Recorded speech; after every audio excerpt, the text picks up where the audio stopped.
Supervisor নিয়ম মেনেই কিন্তু নিয়োগ প্রক্রিয়া শুরু হতে পারে। এসএসসির পর আইসিডিএস এর সুপারভাইজার নিয়োগে সুপ্রিম কোর্টে ধাক্কা রাজ্যের।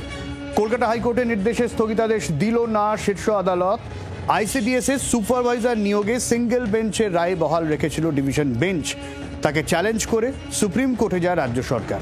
কেন্দ্রের নিয়ম মেনে নিয়োগের নির্দেশ দিয়েছিল হাইকোর্ট।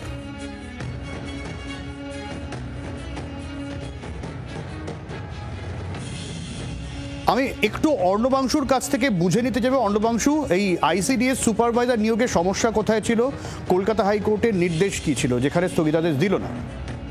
দেখো, হাইকোর্টের নির্দেশ ছিল যে আইসিডিএস এর সুপারভাইজার নিয়োগ করতে হবে 50% রেশিওতে, অর্থাৎ অঙ্গনওয়াড়ি থেকে 50% কর্মীকে সেখানে প্রমোট করতে হবে।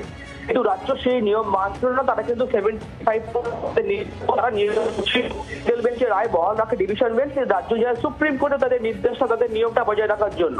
আজকে তারা সেখানে বারবার করে বলেন যে আমাদের এই ডিভিশন নির্দেশ আপনারা আমরা নিয়োগ করবো আমাদের মতো করে। সুপ্রিম কোর্ট কিন্তু সেই মামলায় বা সেই সওয়াল মতো রাজ্যের আবেদন ফেরালো।